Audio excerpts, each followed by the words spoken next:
अगर गरीब बच्चा है तो जहां बोलेगा उसको केमिस्ट्री पढ़वा दूंगा, जहां बोलेगा उसको मैथ पढ़वा दूंगा, फिजिक्स मैं खुद पढ़ाऊंगा और फिजिक्स के बल पर उसको मैं जेल में निकलवा दूंगा। अगर पढ़ने में तेज बच्चा और गरीब बच्चा है, अगर तेज नहीं भी है और गरीब है और उसके गार्जियंस, उसके गांव वाले कोई भी आके बोलते हैं गरीब बच्चा है, तो मैं निश्चित रूप से जितना हो सकता है उसकी सहायता करूंगा। ताकि मैं देखिए, एक बच्चे को जब मेरे पास पढ़ने आता है तो एक बच्चे को नहीं, मैं एक परिवार को देखता हूं कि उस बच्चे से पूरा एक परिवार जुड़ने वाला है। क्योंकि मेरी स्थिति आप ले लीजिए, मैं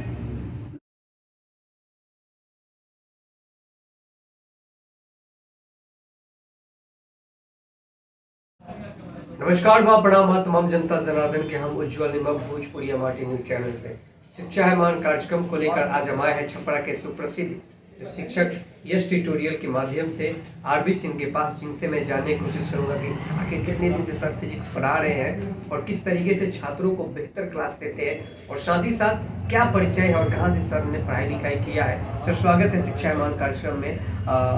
क्या आपका सर परिचय है हमारे चैनल के माध्यम से दर्शकों को सर बताएं। मेरे पास आने के लिए आपका धन्यवाद। और आपके चैनल के माध्यम से मैं ये बताना चाहता हूँ कि मैं आरबी सिंह, मैंने बीटेक की पढ़ाई की है, मैकेनिकल इंजीनियरिंग से किया है मैंने बीटेक। बीसीसी के थ्रू मैंने कम्पिटिटिव एग्ज़ाम पास करके और मैंने बीटेक किया है बिहार के सरकारी इंजीनियरिंग कॉलेज से। तो उसके बाद मैं इस शिक्षा क्षेत्र में आया फिजिक्स पढ़ाने के लिए और अनावरत मैं फिजिक्स कई वर्षों से पढ़ा रहा हूँ।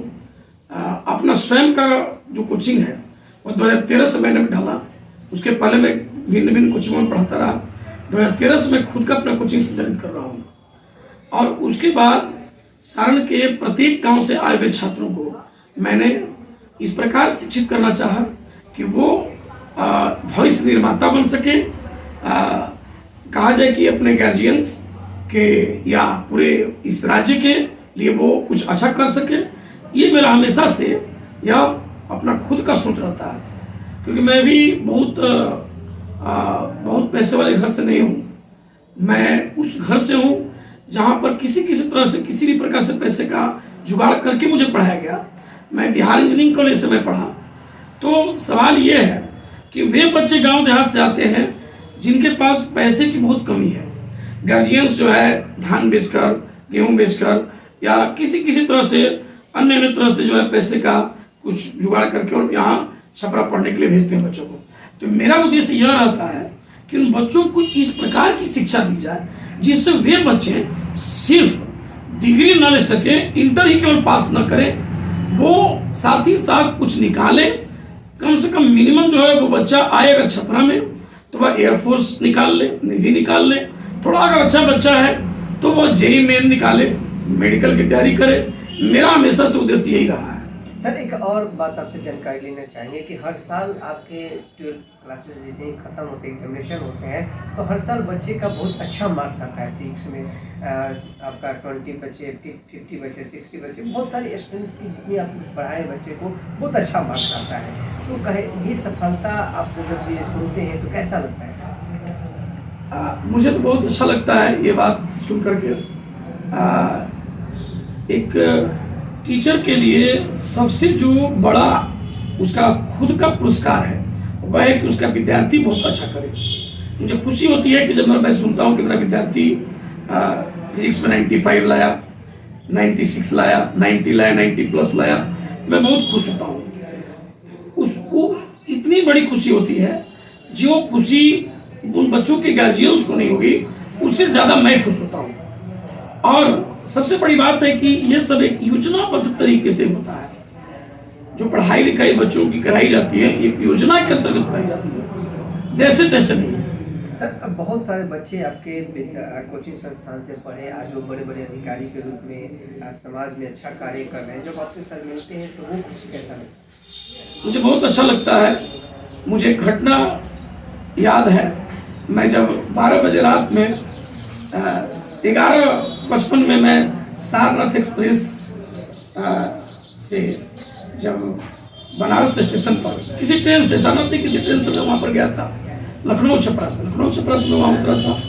12 बजे। तो वहाँ पर एक व्यक्ति जो टीटी के रूप में थे, वो जब मैं आगे पढ़ने लगा तो बोले कि हाँ सर इधर आइए, आप टिकट दिखलाइए। मैं जब वहाँ पहुँचता हूँ तो यही मढ़ौड़ा की तरफ के वो लड़के हैं, कमलेश नाम है लड़के का, और वो जब मैं उसके पास पहुँचता हूँ तो वो टीटी पैर छूकर प्रणाम करता है और कहता है अरे सर आप। तो मुझे बहुत खुशी हुई इस बात को सुनकर कि हाँ ये मेरा विद्यार्थी है और यहाँ पर है। दूसरी घटना में एक बार यहाँ छपरा के बैंक में मैं गया और वहाँ पर एक लड़की है संभवी जो असिस्टेंट मैनेजर है। वहाँ पर मैं जब गया तो मुझे पैसा कुछ निकालना था, जरूरत था शादी में। तो मैं जब वहाँ गया तो बहुत परेशान हो गया था। वो मेरा KYC नहीं था उस समय, उस बैंक में मेरा पैसा था, निकालना था, मुश्किल था निकालना। जब मैं निकालने गया तो परेशान था, पैसा निकलने का नहीं था और लेकिन पैसे की सख्त जरूरत थी। वो लड़की, मैं बैठा हुआ था हताश होकर, वो लड़की मेरे पास आई और आने के बाद मुझसे बोली कि सर मैं शुक्र प्रणाम की। बोली सर क्या बात है? मैं बोला कि देखो पैसे से पैसा है वो निकल नहीं रहा। घबराई ना सर, मैं इसी बैंक में पोस्टेड हो गई हूँ और मैं आपके तुरंत अभी काम कर देती हूँ। उसने खुद से KYC किया, खुद से तुरंत पैसा निकलवाया और मेरा काम आसान हो गया। और इस तरह की कई घटनाएं मेरे साथ घटित हुई है, कई घटनाएं इस तरह घटित हुई है। सर आप शिक्षा फील्ड में आए तो कभी ये नहीं लगता है कि मान लीजिए आप इतने पढ़े लिखे हैं, बहुत सारे आप तैयारी करके बहुत सारे गवर्नमेंट जॉब में भी अच्छे पोस्टेड पर सर आप जा सकते थे, लेकिन आपने ये शिक्षा को लेकर फिजिक्स पढ़ाना आखिर क्यों सोचा? देखिए सबसे बड़ी बात यह है कि जब मैं पढ़ाई कर रहा था, जब मैं 10+2 में था, मैट्रिक में 10+2 में था, उसमें खुद से मैं पढ़ा हूँ। मैंने खुद का अपना बनाया है सब कुछ, कंसेप्ट सारा चीज। मतलब आज तक का जो कुछ भी पढ़ाई लिखाई है, इंटर में मैंने कोचिंग या ट्यूशन बहुत कम की है, इसलिए नहीं कि पढ़ना नहीं चाहता था, ट्यूशन में मुझे जाने की जरूरत नहीं थी। ट्यूशन जाने की जरूरत थी लेकिन मेरे पास उतना पैसे नहीं थे कि मैं ट्यूशन जा सकूं। तो खुद से मैं पढ़ा वहां पर। और मैं पटना गया पढ़ने के लिए, जो मेरे गांव के डॉक्टर पंकज सिंह, उस समय MBBS में उनका हुआ था PMCH में, एक ही साथ लोग पढ़े लिखे थे, शिवानू डॉक्टर पंकज सिंह। और डॉक्टर पंकज सिंह के भाई के साथ मैं भी पटना वहाँ गया। तो उन गांव के में थे व्यक्ति, उनके थ्रू मैं गया वहाँ पर। खाने पीने की व्यवस्था भी वही गांव के लोग किए, वो जमींदार परिवार से हैं। और हुआ ये कि जब मैं वहाँ गया तो खुद से लोग ट्यूशन तो कर नहीं पाए, उनसे कुछ पढ़े। कुछ और भी डॉक्टर्स थे जो उनके साथ जो PMCH में MBBS कर रहे थे, उनसे केमिस्ट्री की पढ़ाई, उनसे फिजिक्स की पढ़ाई हम लोगों ने किया इस तरह से। इसके बाद हम लोग इतना कंसेप्ट डेवलप हो गया पढ़ते पढ़ते, सेल्फ स्टडी से और सीनियर से, क्योंकि हम लोग बहुत सारे डॉक्टर से ही पढ़े, बहुत कुछ फिजिक्स की पढ़ाई और केमिस्ट्री की पढ़ाई और मैथमेटिक्स का ट्यूशन। मैंने KC सिन्हा से किसी तरह से पैसा पिताई से व्यवस्था करके डॉक्टर KC सिन्हा से मैंने पढ़ा। उसके बाद आनंद कुमार से भी मैंने पढ़ा। मैथ की पढ़ाई मैंने 2 जगहों से किया, आनंद कुमार से भी और KC सिन्हा से भी। और उसके बाद मैं मैं 95 की बात है, 95 में मैंने ये पढ़ाई किया था। और उसके बाद तो मेरे पास इतना कंसेप्ट डेवलप हो गया था फिजिक्स में कि मैंने सोचा कि इसको मैं विद्यार्थियों में ही लगाऊंगा, क्योंकि मैं जॉब में अगर चला जाता हूँ तो जॉब में भी पैसे कमा सकता हूँ, कोचिंग में भी पैसे कमा सकता हूँ, लेकिन जो कुछ मेरे पास हो चुका था, जो फिजिक्स को हम आसानी से हम समझा सकते थे, जो सेल्फ स्टडी के बदौलत मुझे मिला था और कुछ हमारे बड़े भाइयों सीनियर से मुझे मिला था, फिर बीटेक कॉलेज में जाकर के मुझे मिला। कॉलेज में जब गया तो मैं, तो कहने का मतलब ये है कि जो कंसेप्ट डेवलप हुआ तो उनको बच्चों में कैसे बढ़िया से दिया जाए, उसके तहत मैंने ये शुरुआत किया था फिजिक्स की पढ़ाई। मैं एक कोचिंग से स्टार्ट किया मैंने, अब उस कोचिंग का मैं नाम नहीं लूंगा। और उसके बाद मैं स्वयं का अपना 2013 में शुरू किया और आज मैं इस मुकाम पर हूँ, यहाँ पर हूँ।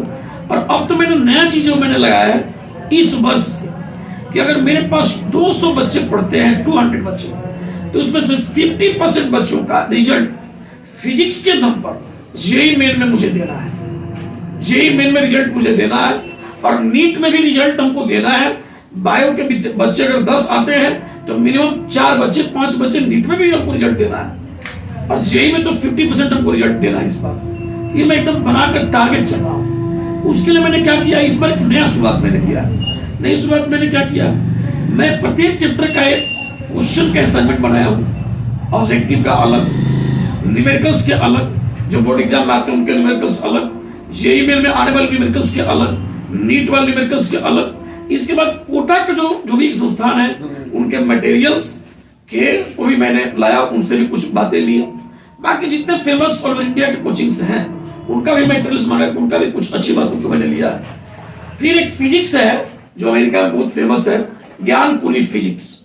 उसमें बहुत सरल तरीके से फिजिक्स को समझाया गया है और उसमें ऐसे ऐसे क्वेश्चंस हैं कि उसको अगर पढ़ा जाए ढंग से तो जेईई मेन को निकलना बड़ी आसान है। तो ज्ञानकुली फिजिक्स जो अमेरिका का एक फेमस बुक है, मैंने उससे बहुत कुछ लिया है इस बार। इसके अलावा रेशनिक रेडियस मैं शुरू से लेता रहा हूँ, एससी वर्मा को फॉलो मैंने शुरू से करता रहा। ये सारी चीजों को बना करके मैंने खुद का अपना कुछ स्टडी मटेरियल तैयार किया है कि इस बार 2023 में जो बच्चे 12th में आए 2024 में उसमें से 50% बच्चों को मुझे जेईई मेन का रिजल्ट फिजिक्स के दम पर देना है। मैंने बच्चों को बोला है कि केमिस्ट्री में आपको कट ऑफ बचाना है, मैथमेटिक्स में आपको केवल कट ऑफ बचाइए और मैं फिजिक्स में आपको स्कोर दूंगा। अगर 30 क्वेश्चंस आते हैं फिजिक्स में जेईई मेन में तो मैंने बोला कि मिनिमम आपको 20 से 25 क्वेश्चंस मैं बनवाऊंगा।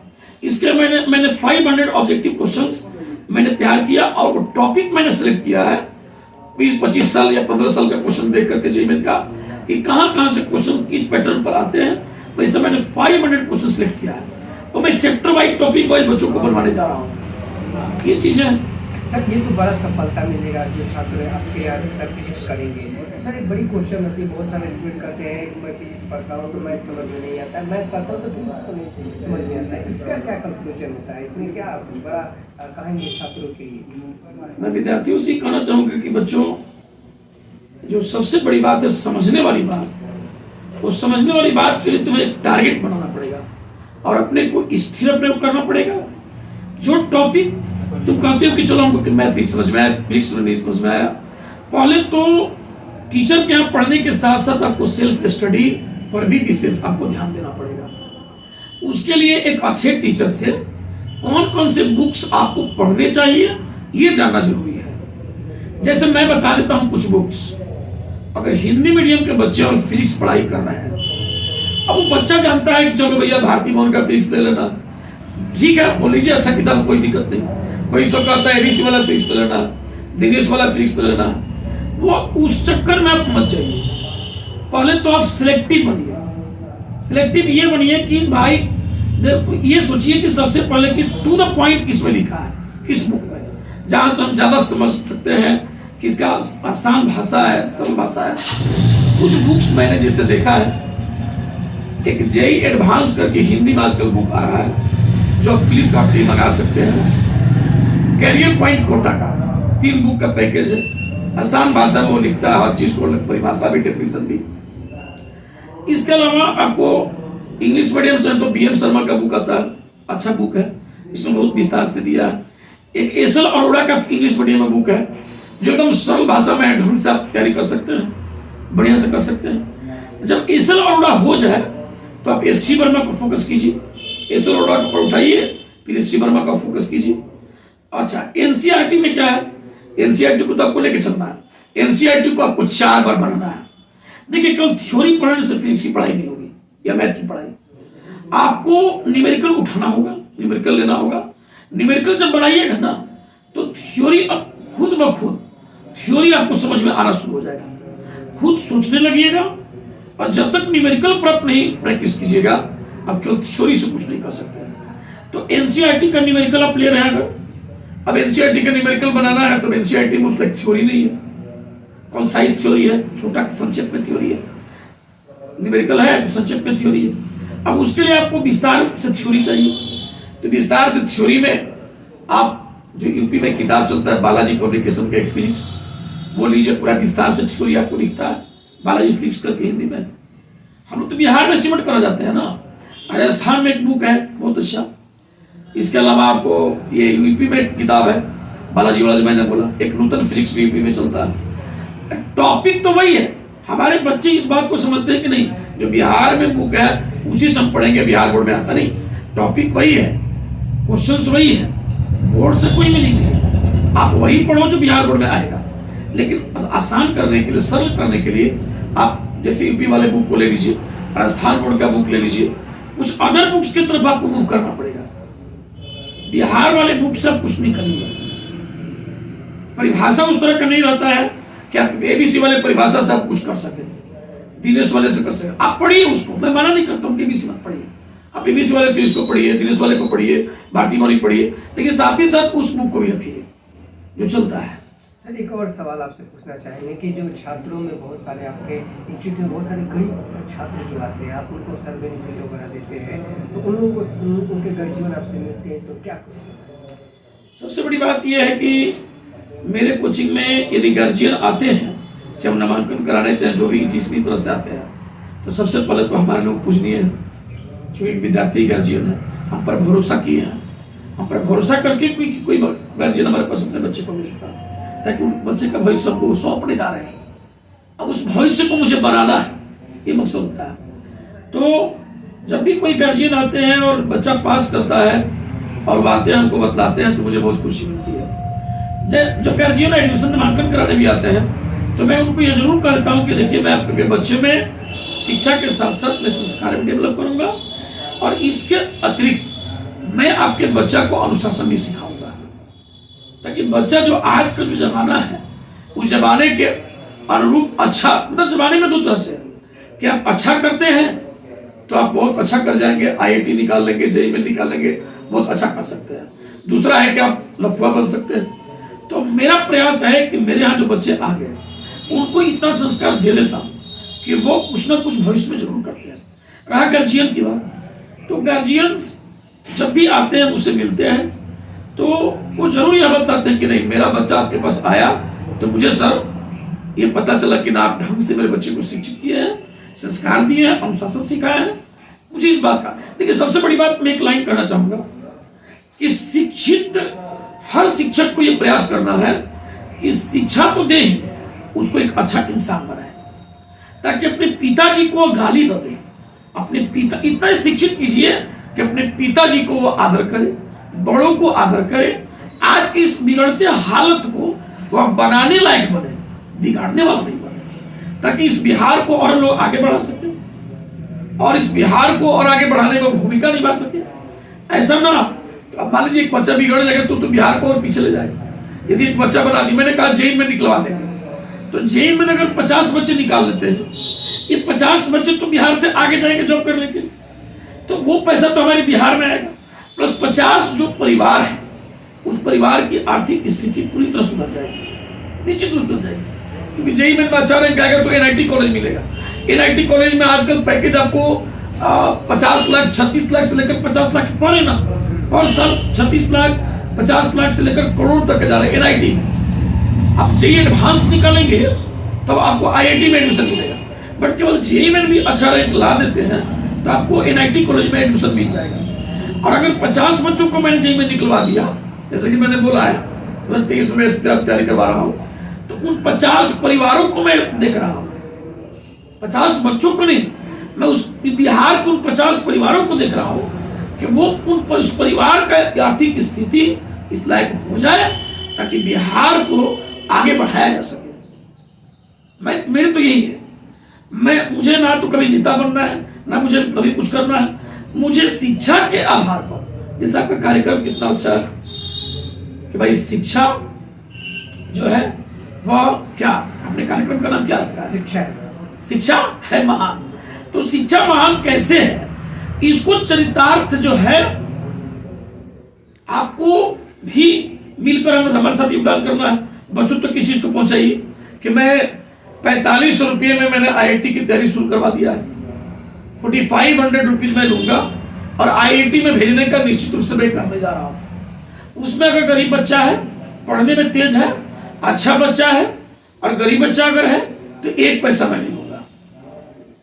मैं आपके चैनल के माध्यम से बता देता हूं, अगर गरीब बच्चा है तो जहां बोलेगा उसको केमिस्ट्री पढ़वा दूंगा, जहां बोलेगा उसको मैथ पढ़वा दूंगा, फिजिक्स मैं खुद पढ़ाऊंगा और फिजिक्स के बल पर उसको मैं जेईई में निकलवा दूंगा।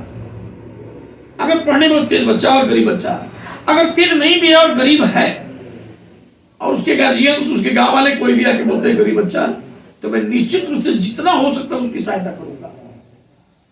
ताकि मैं देखिए एक बच्चे को जब मेरे पास पढ़ने आता है तो एक बच्चे को नहीं, मैं एक परिवार को देखता हूँ कि उस बच्चे से पूरा एक परिवार जुड़ने वाला है। क्योंकि मेरी स्थिति आप ले लीजिए, मेरा परिचय इस तरह का है कि मेरे छपरा में तो मैंने घर बनाया ही है। मेरा परिचय यह है कि मैं सिवान जिले का हूँ, रघुनाथपुर में एक टारी बाजार गांव का मैं निवासी हूँ। मेरे परिवार की आर्थिक स्थिति वैसी नहीं थी कि मैं अच्छी तरह से पूरी पढ़ाई कर सकूं। फिर मेरे पिताजी कर्ज लेकर किसी तरह से कुछ भी करके मैंने वहां तक मुझे पहुंचाया। लेकिन आज की स्थिति है कि मैं इस कोचिंग के जरिए ही पूरे परिवार को लेकर नहीं चला, पूरे परिवार की आर्थिक स्थिति को मैंने सुधारा और उस स्थिति में ला खड़ा किया कि आजकल जो समाज की स्थिति उस समाज के बराबर में लाया। तो मैं अपने अनुसार ही और बच्चे को देखता हूँ। सर एक और बड़ी बात है, आज के जो माहौल बन गया है, बहुत सारे छात्र जो पढ़ रहे हैं, बहुत सारे छात्राएं जो है डिजिटल की ओर बड़ा रुझान दे रहे हैं। डिजिटल की क्लासेस देख लेंगे, डिजिटल की पढ़ाई कर लेंगे, डिजिटल से पढ़ लेंगे, यूट्यूब से पढ़ लेंगे। ये जो थॉट आया है उन लोगों के दिमाग में, सर इससे कितना सर बेनिफिट हो पा रहा है या जनरेशन और खराब जा रहा है शिक्षा में, इस पर क्या सर आपका विचार है? अब देखिए सबसे बड़ी बात यह है कि देखिए डिजिटल बोर्ड या मान लीजिए ऑनलाइन की पढ़ाई तक कहाँ तक बात है, वो तभी बच्चा समझेगा जब उसको खुद का मैट्रिक तक कंसेप्ट होगा। अब मैट्रिक तक की उसका बेस अगर कमजोर है तो मैट्रिक तक बेस कमजोर है और वो ऑनलाइन पढ़ाई शुरू कर दे तो वो ऑनलाइन की पढ़ाई में मैट्रिक वाले बातों को तो बताएगा नहीं। ऑफलाइन वाला पढ़ाई में क्या है कि बच्चा अगर मेरे पास पढ़ने आया तो बच्चे से मैं पूछ देता हूँ कि चलो भैया तुमको डिवाइड आ रहा है कि नहीं, भाग आ रहा है कि नहीं, तुम्हें गुणा आ रहा है कि नहीं, तुम्हें दशमलव, जैसे मैंने एक बच्चे से पूछा 1/2 को डेसिमल में क्या लिखेंगे, नहीं बताया 0.5 कैसे लिखेंगे, 2 से 1 में डिवाइड वाला कैसे होगा।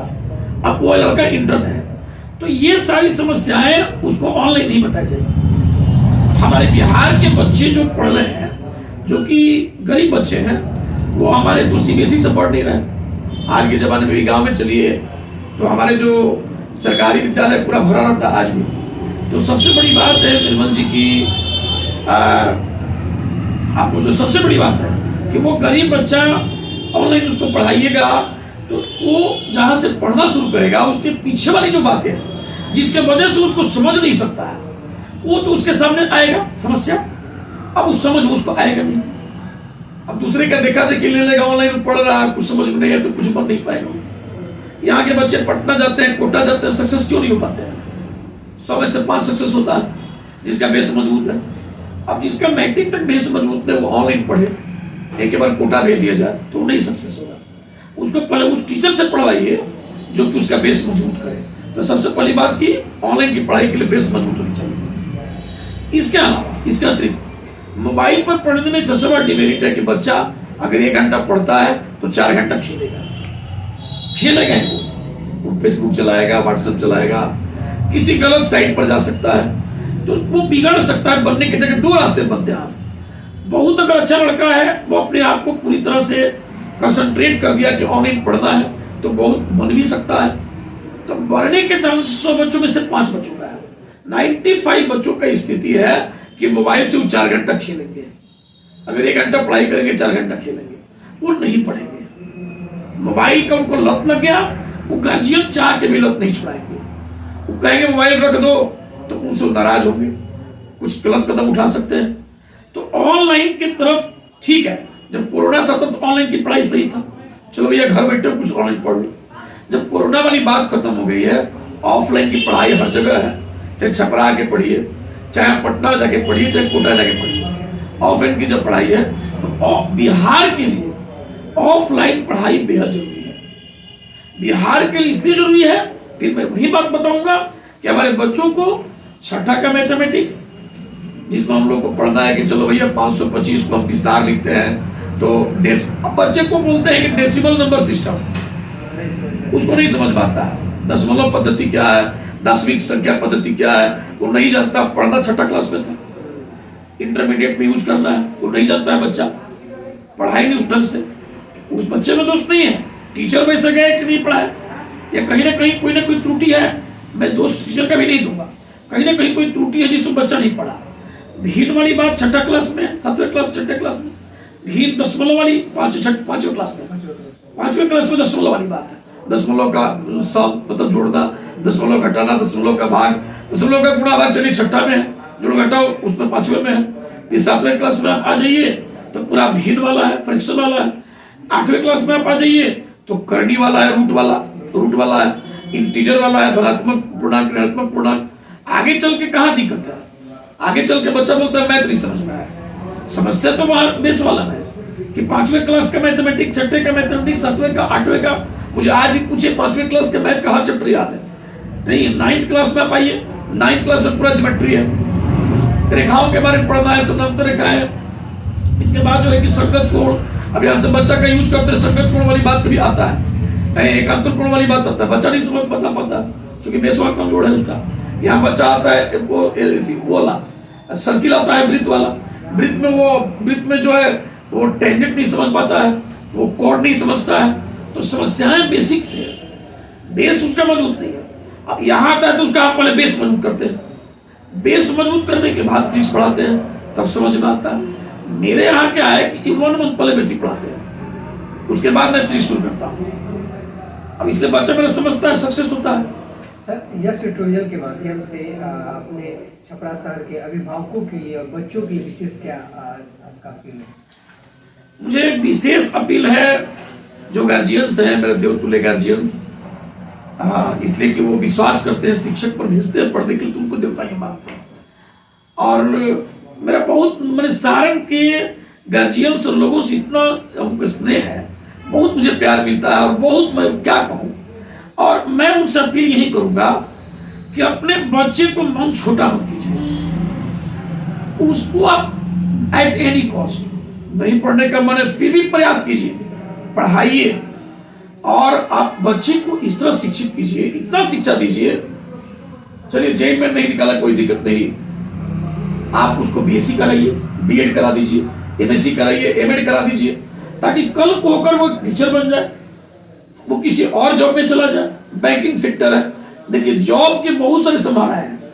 ग्रेजुएशन के बाद आप बीबीए कर लीजिए, एमबीए कर लीजिए, अल्ट्रासाउंड का आप कर लीजिए डिप्लोमा, एक्सरे का डिप्लोमा कर लीजिए, इंटरमीडिएट के बाद 10+2 के बाद होता है अल्ट्रासाउंड का डिप्लोमा, आपको पैथोलॉजी का डिप्लोमा, बहुत सारे रास्ते हैं। गार्जियंस में इसकी जागरूकता करना जरूरी है और मैं आपके चैनल के माध्यम से इस बात को शुरू कराने वाला हूँ। ये जागरूकता अभियान हर जगह जहां आप जाएंगे, मैंने सोचा है कि जागरूकता अभियान बताया जाए कि क्या बच्चे अपने कर सकते हैं, इसकी कमी है। आपके गार्जियन समझते हैं, सर के गार्जियन कि एयरफोर्स में नहीं गया तो बेकार हो गया, मिलिट्री में नहीं गया तो बेकार हो गया, अब तो कुछ नहीं करेगा। लेकिन बहुत से रास्ते हैं जहां आपके बच्चे का भविष्य बन सकता है। मन छोटा नहीं करना है, बच्चे को शिक्षित कीजिए ताकि वो गार्जियन को गाली नहीं दे बल्कि आदर से बात करे। तो अभिभावक से मेरा अपील है यही है गार्जियन से कि वो बच्चों को शिक्षित करे और इतना शिक्षित करे कि गार्जियन को जवाब न दे बल्कि वो अपने में व्यस्त हो जाए। शिक्षक बनेगा स्कूल में व्यस्त हो जाएगा, कहीं जाएगा अपने में व्यस्त रहेगा, उसको टाइम नहीं मिलेगा आपके पास आने का। अब इंटर के बाद आप मिलिट्री की तैयारी करवाइए, एयरफोर्स की तैयारी करो, फेल कर गया, आप बोलेंगे तो बेकार हो गया, दुकान खोलो, कुछ भी करो, इस पे मत जाइए। आप तलाशिए, लोगों से मिलिए और पूछिए कि मेरा बच्चा क्या कर सकता है। मैं इतना ही गार्जियन से कहना चाहूंगा, पूछिए कि आपका बच्चा क्या कर सकता है और उस रास्ते को आगे बढ़ाइए ताकि हम लोग इस सारण को बेहतर बना सके शिक्षा के क्षेत्र में। पूरे बिहार में सारण को, मेरा एक सपना है कि सारण को शिक्षा के क्षेत्र में 1 नंबर लाना है, शिक्षा के क्षेत्र में 1 नंबर 1 नंबर लाना है। और इसमें गार्जियन, अभिभावक मेरा सहयोग करें और मैं उनका सहयोग करूंगा। बहुत बहुत धन्यवाद सर। सर से हमारे आरवी सर से बातचीत हो रही थी। तमाम मुद्दे का सर का कहना है कि जिस तरीके से सारण का इनका जो सोच है कि शिक्षा में 1 नंबर लाना है सारण को, आखिर क्यों नहीं होगा। अगर यहाँ के अभिभावक और बच्चे अगर ठान लेंगे तो हर उम्मीद और हर किरण, हर मंजिल तक पहुँचने में कोई दिक्कत नहीं हो सकता है। अभिभावकों के लिए बड़ा अपील हम भी करना चाहेंगे कि अपने बच्चों का हुनर समझे कि आपके बच्चों के अंदर क्या हुनर है, उस हुनर के रास्ते की ओर आगे लेकर जाए। कहीं ना कहीं उनकी मंजिल वही हुनर के हाथों में होगा, वही मंजिल उनकी आखिरी होगा। तो तमाम खबरें हमारे शिक्षा एमान कार्यक्रम के तहत हर एपिसोड आप देखेंगे, हर शिक्षक का विचार, हर उम्मीद का विचार, आखिर कौन शिक्षक आपके छपरा शहर के लिए बेहतर है और कौन क्लासेस आपके बच्चे के भविष्य के लिए बेहतर है। इसी खबर के साथ जय हिंद, जय भारत, निर्मल के साथ।